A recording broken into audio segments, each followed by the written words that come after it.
Welcome to today's episode of the Losing Weight to Gain Control podcast. This is Gwen Alexander, your host. And today we have a special guest with us. We have Dave Sherwin. And Dave is a certified fitness nutrition coach, entrepreneur, and practitioner of mindfulness and meditation. His passion is helping grown-ups navigate real-world business and life challenges to achieve their best health and wellness at any age. He is also the creator and host of the Dirobi Health Show, which covers everything to do with health and wellness, including the latest in nutrition, exercise, supplements, and clinical studies. So Dave, welcome to the podcast. Thank you so much for having me on. Yeah. So what I like to do is to introduce you to the listeners is to kind of have you tell your story of, did you struggle with your weight, or was it came to a point where you're like, you know what, I just don't feel good about myself. I want to do something to change that. So what was your story? My story is much more from a provider point of view. I have not really had a struggle with my weight. When I was a child, I was introduced to athletics. I was very backwards, shy, didn't have many friends, had very low self-confidence. And I was taller than some of the other kids though. And I started playing basketball, and it was something I could do. And I never became a great basketball player, but it introduced me to health and fitness. And through athletics, I gained a love of exercise and fitness. My interest and knowledge and education about weight loss came much later. I'm an entrepreneur. I've started and sold a variety of companies, but I had a really bad, catastrophic business failure in 2009. Went bankrupt. It was absolutely terrible. One of the worst financial things, well, by far the worst financial thing we've ever been through. We went from having a successful business to being bankrupt in 6 weeks. We were hacked. I've been in e-commerce since 2003, and we had a successful business that was hacked. And basically, we could never get anything turned back on. We couldn't provide products to our customers anymore. We couldn't run credit cards. We couldn't do anything. Lost the business. And as I went through that terrible failure, a good friend of mine said, Dave, why aren't you in the health space? You're always talking about supplements and exercise and fitness. That's what you love. Why don't you do it? And he said, a lot of Americans want to lose weight. Weight loss is the place to be. And so I came into it as a business person. I did a lot of research. I came up with a product and a diet, and we launched it, and it was incredibly successful, which is great. We were getting thousands of customers a month. And within 6 months, I had a better business than what had fallen apart. And that part was amazing. But then the testimonials started to come in.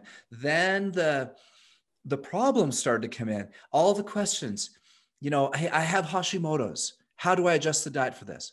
I have a problem with my thyroid. I had my gallbladder removed. Can I do this diet if fill in the blank? And all of a sudden, we were inundated with the real world problems of weight loss. And as someone who'd never really struggled with it, all of a sudden, I had this huge epiphany. And first of all, my own judgments about people who had a hard time losing weight just went away because I had no idea. People who are naturally skinny and have been skinny a lot, they don't know. They don't get it, right? And unless you go through something like I did, where all of a sudden you are immersed in the world of the real challenges that people go through, from genetic issues to lifestyle, emotional, there are so many factors that go into it. And all of us as human beings have our own problems, right? Where one person's outstanding and accomplishes something very easily. Another person absolutely struggles, and person A doesn't understand person B because they're like, hey, this should be easy. Like people outside of weight loss go, eat less food. Yeah. Yeah. It doesn't work that way. It's way too simple of an answer for a very, very complex problem. So all of a sudden, it went from being a business for me to being a passion project, to being wow, I got to go beyond just selling stuff to people. And that's why I got a health certification, and I studied weight loss and general fitness. And then just more and more, really through the feedback of all of our customers, it drove the whole machine to developing processes that work. I'm glad you mentioned that it's, not just, and I know a lot of people say it's calories in, calories out, what you burn. But like you said, if somebody has a thyroid issue, it's not that simple. Or if they have Hashimoto's, or I have lupus. So I had to totally change the way I exercise. I had to redo the way I ate and everything because of the what it affected my body. Plus, I have thyroid issues, so Wow. So it was kind of a process of uh, trying to figure out, okay, what's going to work now. What worked before isn't going to work for me now. But I'm glad that you help individuals to know that you do have something that we just need to specialize it a little bit for you. Yeah, and for those of you listening who might be skeptical or who are thinking, no, no, this is just making excuses, whatever, Google this. Google the shift obesity diagram. Okay. And we won't go into it because it's a podcast, but I just throw it out there. The shift obesity diagram is based on the latest science and what it takes to lose weight. And when you see it, it is this complex chart with all of the factors. And there are dozens and dozens of factors to losing weight. They're interrelated, and they cover everything from societal and emotional issues to how we were raised to issues like you brought up of having thyroid issues, Hashimoto's, lupus, you name it. The various physical things that we can go through as human beings that challenge us. And when you throw all this together on this diagram I'm describing, it looks like a bowl of spaghetti with like 50 different data points, all interconnected. And so it's much more complex. Now, calories in, calories out, of course, is important. It's part of the equation. Sooner or later, the laws of thermodynamics do kick in, but they don't always kick in a way that makes sense. Different foods affect people very differently. It's a very complex matter. Yeah. So one of the things that we talk about on the Losing Weight to Gain Control podcast is not just the food and the exercise, because we all know what we need to eat, But one thing we talk about is the mental stuff that goes with weight loss. Also, is that something that you help individuals that in your programs to deal with? Like you said, it's not just the food and the health, but it could be, you're eating because you're dealing with certain things that happen to you in your life. It's a great point. And I'm not a psychologist. I don't pretend to be. And I don't believe I can reach into anyone else's head and fix them. I'm screwed up enough myself. I can't fix anyone else. But sorry, what a terrible answer. But let me get to the positive side of that statement. I am a firm believer in meditation. And I believe that, again, we are all screwed up somehow. I don't care who you are. You got some. I agree. We all have nuts and bolts out of whack in some area of our life. And on top of that, weight loss is highly emotional. It's tied up into our body image. There can be feelings of shame. I know a lady who lost 100 pounds while she was away from home. She'd always been obese. Her family was obese. She went away to college and she learned to eat better and exercise and lost 100 pounds. And she was so excited to go home and see her mother. And she thought, oh, my mother's going to be so impressed with me. And the mother opened the door, and this girl had been so excited for so long. And her mother said, oh, honey, you look sick. Come on in, let me feed you. Okay. Now, that story is being played out all over the country in one way or another, maybe not so brutal, but you see what I'm saying? You understand these types of stories, right? So there's these kind of things going on, the effect of our family, our culture, whatever, right? All these things. Now, when you develop a practice of meditation, and I'm not talking about something really, really difficult. I'm not talking about becoming a monk or sitting for many hours on end, but I'm talking about developing a practice of just 10 to 20 minutes a day of sitting and meditating. And the skill that I feel like a lot of people learn is this separation where we learn over time to separate even from our own emotions. It's quite an interesting process to go through.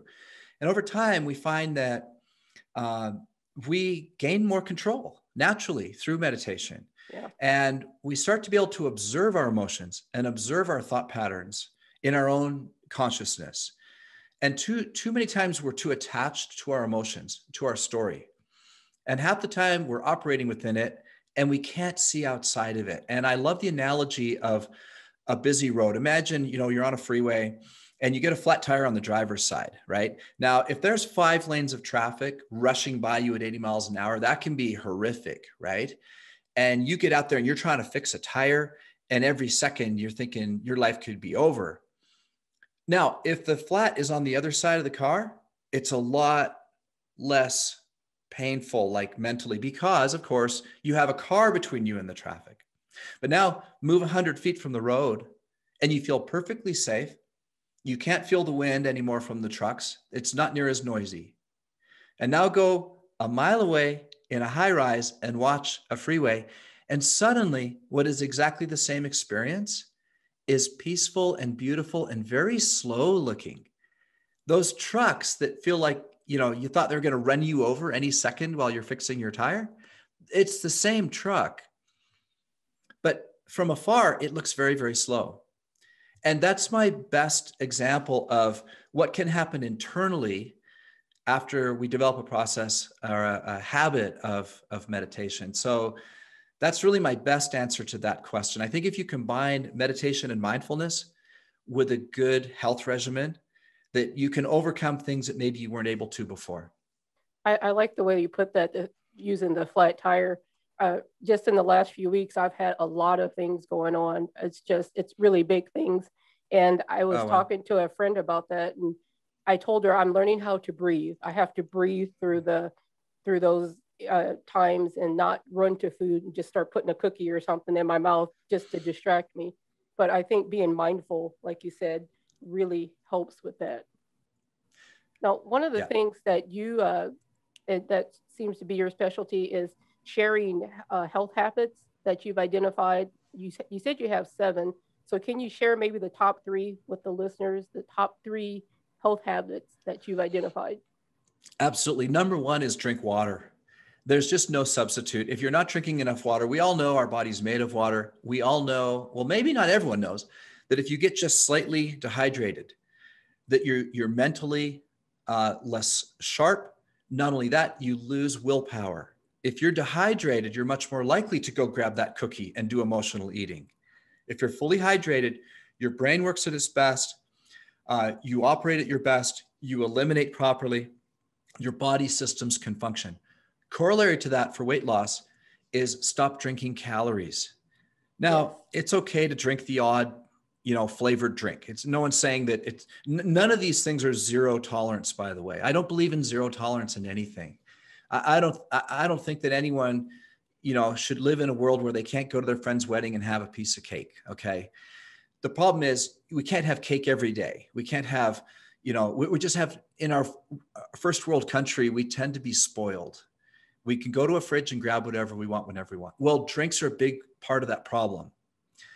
If I do a really hard workout, I might burn 300 calories. And guess what? A lot of drinks have 300 calories, effectively minimizing my workout, right? A Dr. Pepper has 240 calories, right? And that's a 12 ounce. That's not the big gulp. That is what most people get. So number 1 is drink water.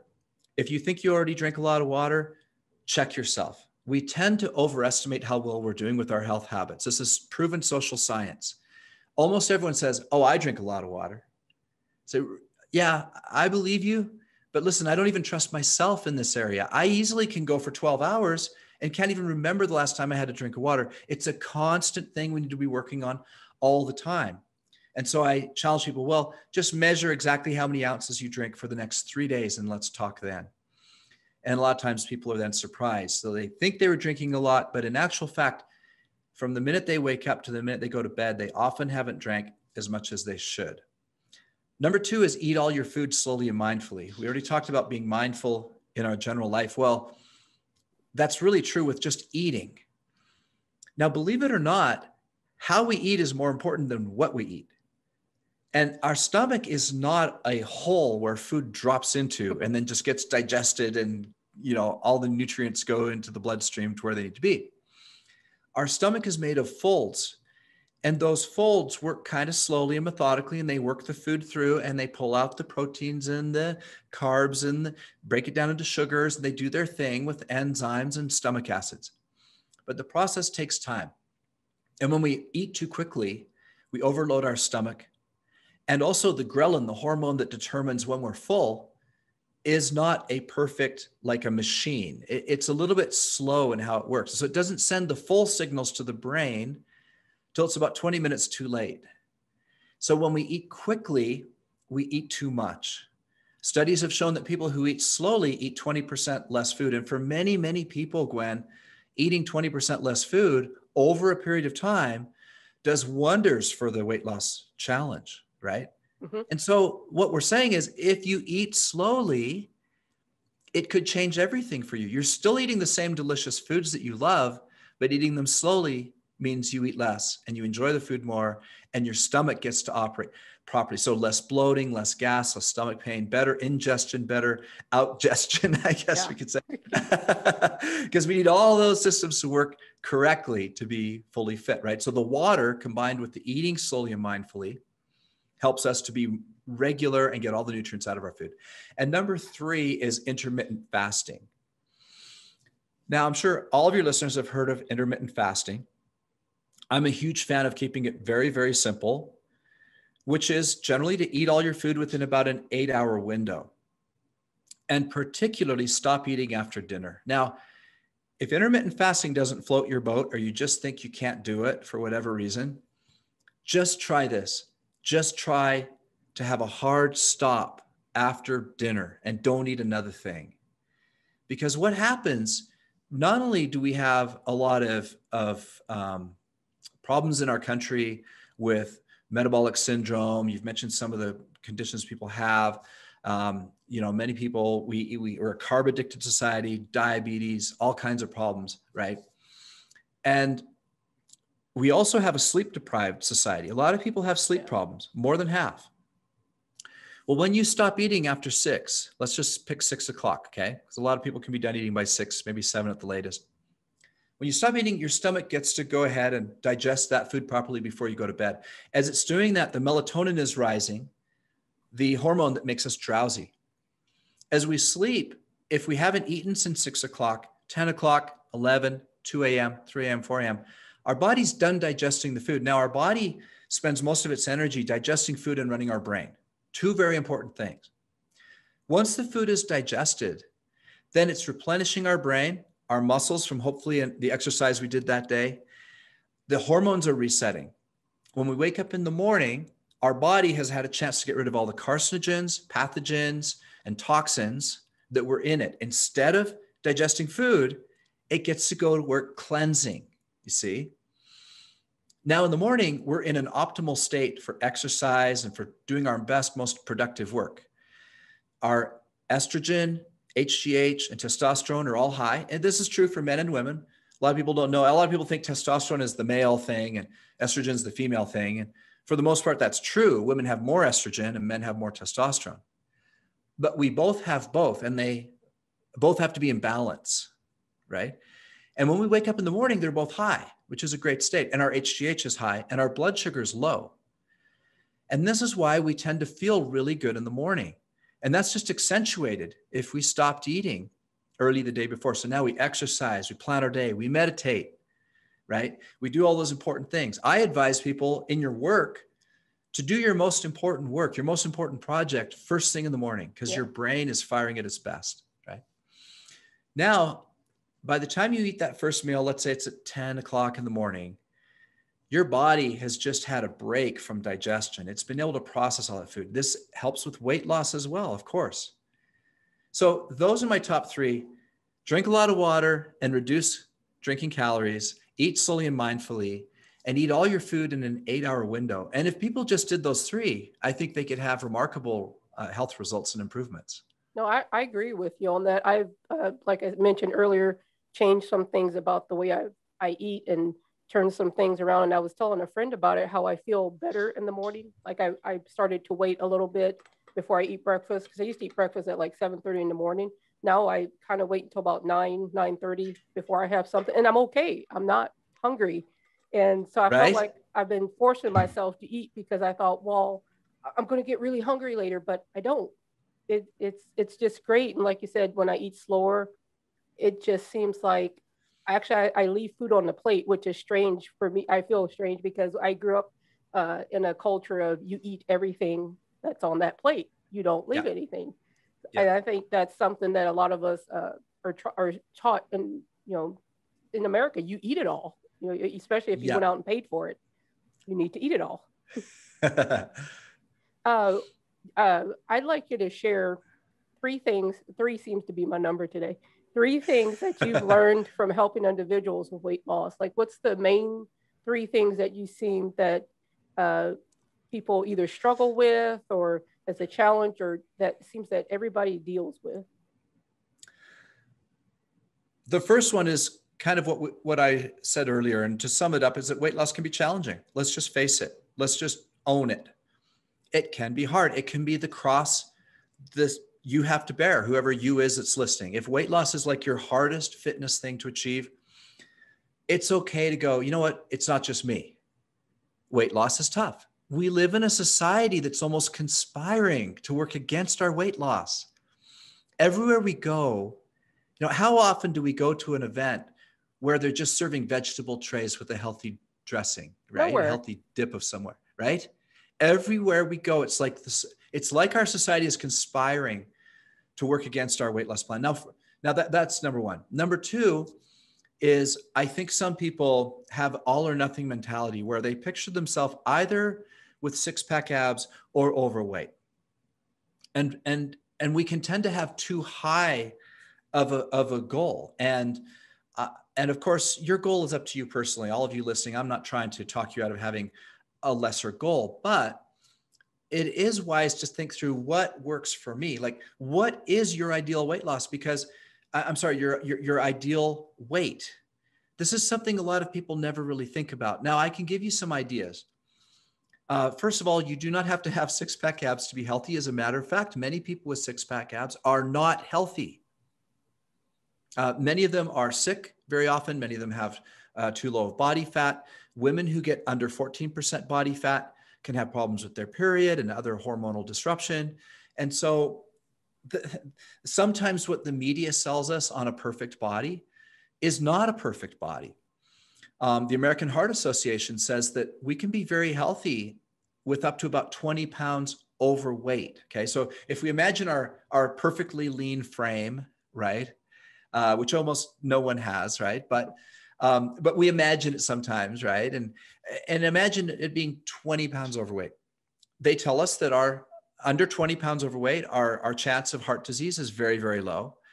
We know that our chance of other, metabolic syndrome and things like that are very low if we can get with under 20 pounds. So if we've been to our doctor and our doctor says, you ought to lose 40 pounds. Well, maybe we need to lose 20.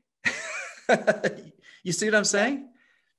Yeah. And so it makes it seem more attainable. It's not that thing that's all the way out there that it's going to take, I don't know if I'm going to be able to achieve it. I think so.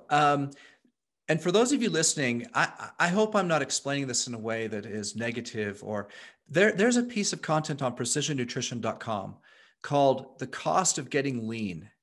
If you just Google it, if you Google precision nutrition, cost of getting lean, I bet many, many people listening to your podcast, Gwen, would find that to be totally eye-opening, to be a breath of fresh air in regards to setting weight loss goals, and also for setting real world understanding of what it means to be healthy after, our 20s.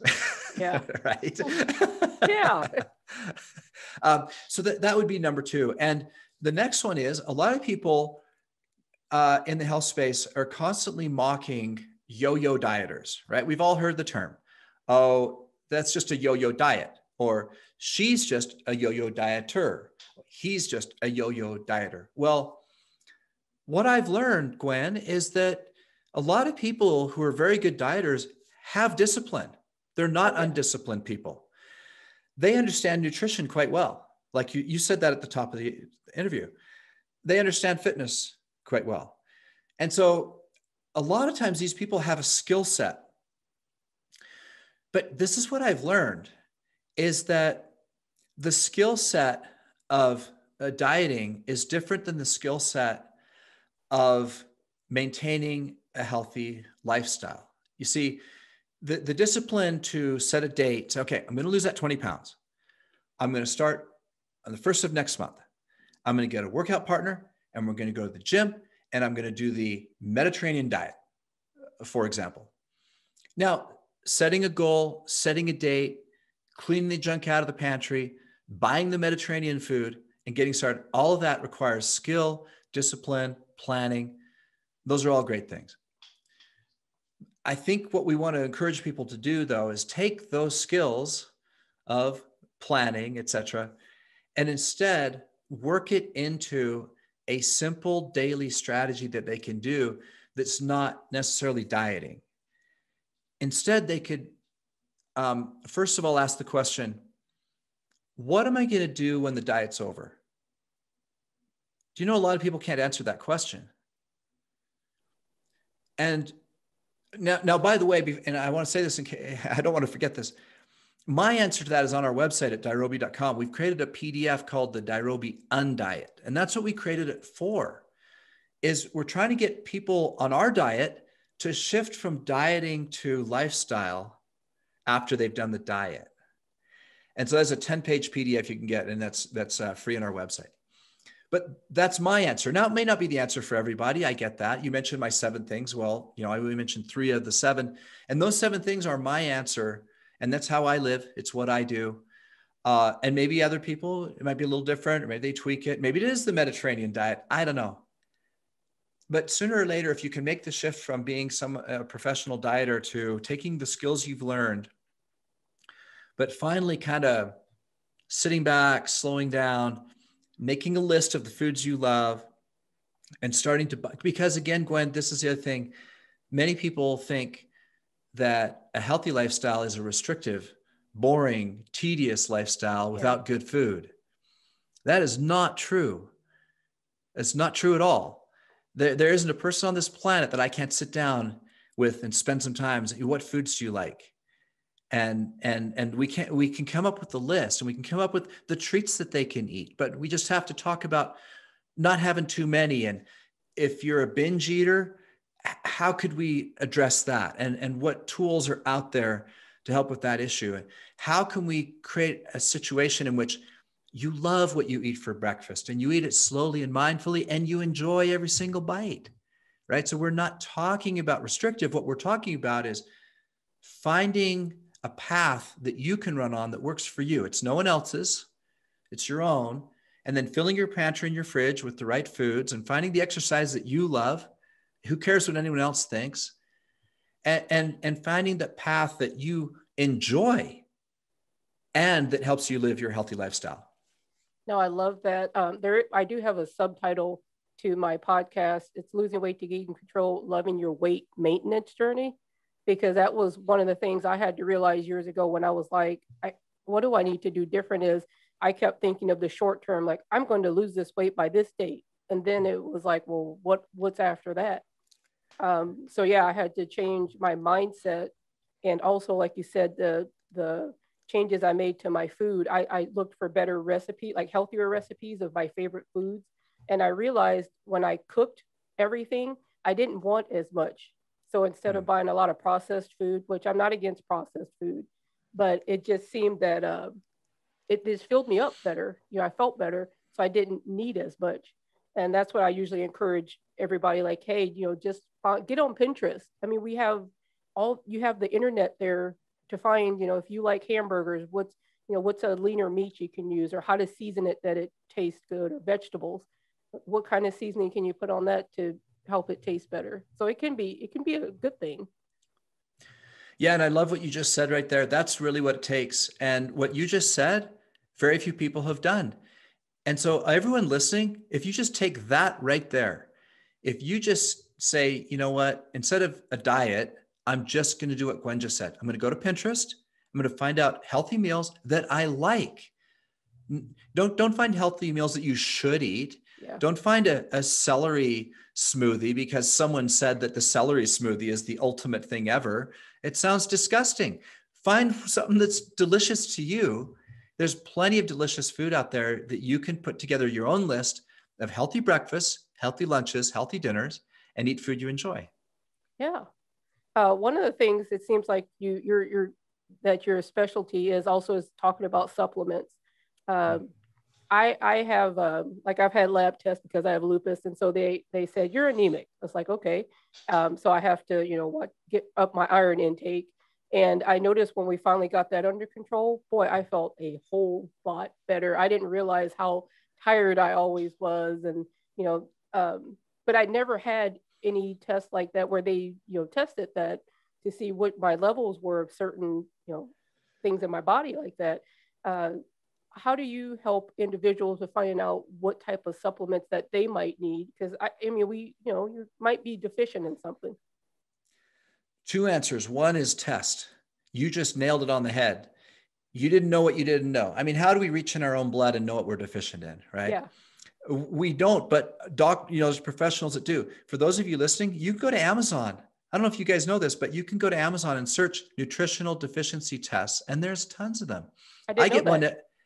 Yeah. I get one every year. I have for 5 years, and it's data, not dogma, right? We have doctors out there telling people, oh, you don't need health supplements. I'm like, really? Doctors are supposed to be scientists, right? I'm like, why are you, show me the blood work. Show me your blood work. Okay. People don't have to supplement. Really? How come 76% of Americans are deficient in vitamin D?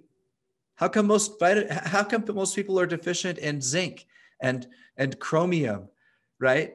We know this from blood work. So first of all, forget what anyone's told you about supplements, whether you need them or not. And instead, get a test done.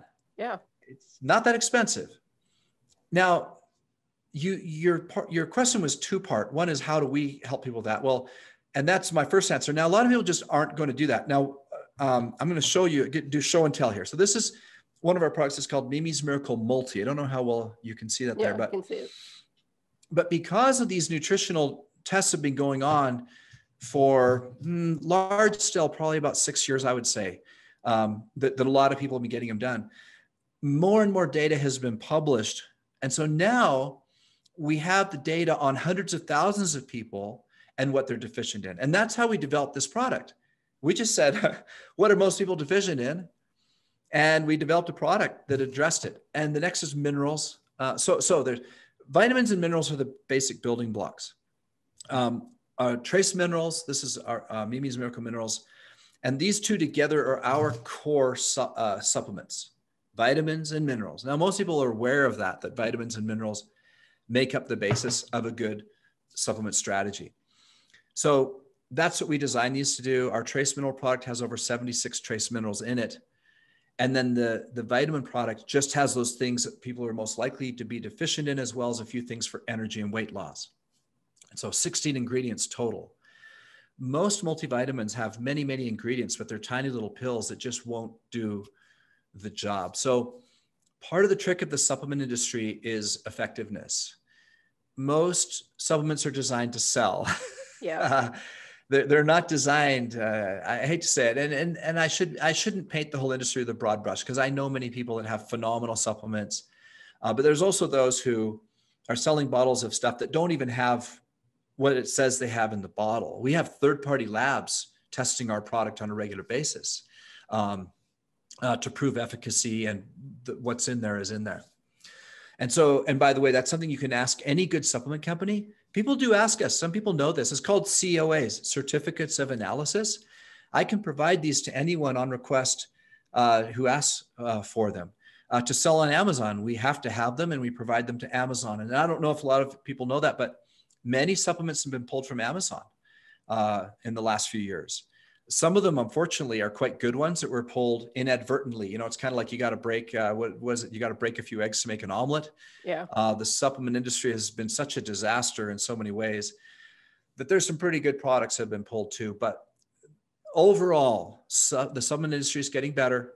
The regulation's getting better. And these are things you can look for and ask about if you're going to buy supplements. But start with the basics, a good vitamin and mineral product. From there, what you said, I think, is critical. You had a professional do an analysis and tell you what you specifically needed. In your case, it was iron.